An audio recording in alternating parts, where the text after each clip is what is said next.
C'est le bonus de l'émission et la suite de l'interview, toujours en compagnie de Charles-Édouard Royer pour la question cash. Pour cette fin d'année 2018, la Fédération française du bâtiment a indiqué que la vente des maisons individuelles était en chute, puisque 2018 devrait représenter une baisse de 12 à 15%. Alors face à cette tendance et compte tenu de la concurrence traditionnelle, comment entendez-vous rester compétitif et attractif dans votre activité de construction en ossature bois ? Donc déjà, malgré la certification qu'on a déjà, donc CTB, cité juste avant CTB, COB, on a aussi le grand avantage de l'ossature, c'est la rapidité de mise en œuvre sur le chantier. La légèreté des murs bois qui permettent une maçonnerie plus légère. Le gain de surface habitable du fait d'une isolation entre l'ossature, donc compris dans les murs, plus une isolation extérieure hors dalle. Oui. Donc, du coup, on gagne environ 8 à 10% de surface habitable dans la maison.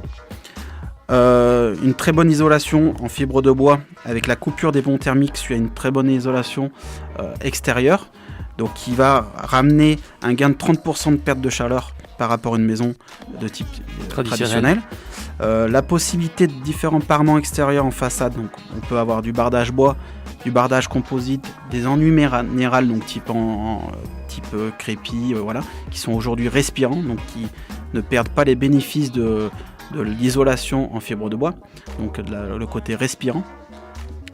Sur les bardages bois, on a plusieurs types de possibilités, des saturateurs pour éviter la décoloration. Donc du coup on y applique des saturateurs avec des colorants dedans, qui est plutôt facile à appliquer. C'est pas comme une lasure où il faut bien tirer.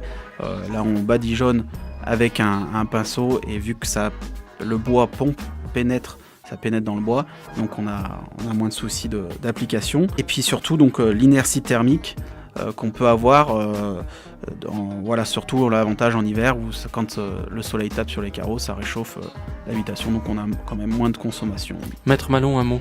Ah oui, moi c'est surtout sur la pérennité de ces constructions. Alors, c'est vrai que j'ai peu d'exemples en tête, mais alors le peu d'exemples que j'ai, c'est vrai que ce sont des maisons qui au fil du temps prennent une couleur grisâtre, peu esthétique, je trouve, à titre personnel. Est-ce que vous pouvez nous rassurer sur cette pérennité de ces constructions ?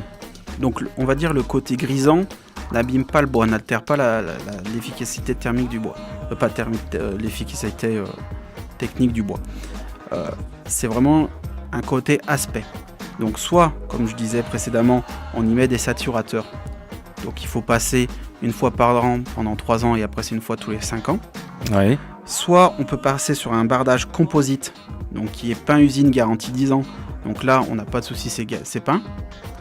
Ou même des bardages type pré-peint avec des saturateurs intégrés. Pareil, là aussi il est garanti 10 ans. Et le coût de cet entretien annuel, quinquennal, ça représente quelle somme ? Le coût, toujours pareil, tout dépendra de la surface du bâtiment, de la hauteur, s'il est haut ou pas. Après, mais un coût au mètre carré, pour nous donner un ordre d'idée ? Faudrait compter une 60aine d'euros du mètre carré environ. En termes de matériaux, pas de main d'œuvre ? Non, oui, de matériaux. Oui, d'accord. Voilà. Après, il y a tout ce qui est... sachant que c'est vraiment très simple en application. Donc, la personne qui a un peu de temps peut le faire elle-même, voilà. Et le temps, même par un professionnel, ne serait pas insensé. Non, tout à fait. Et le traitement chimique contre justement tout ce qui est capricorne, termites, ou mérules éventuellement, là aussi, il doit être réalisé sur quelle période ? Et ça a un coût également. Voilà, c'est toujours comme on disait tout à l'heure. C'est de la décennale ?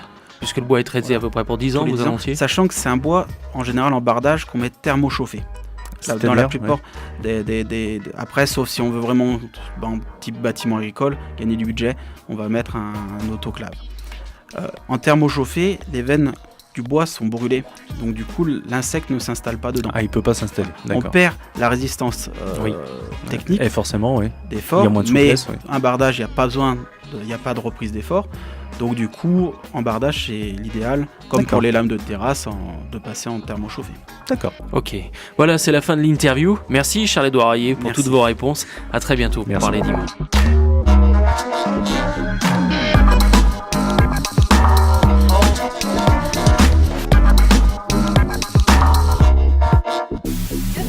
UNPI, des propriétaires sont à l'écoute d'autres propriétaires.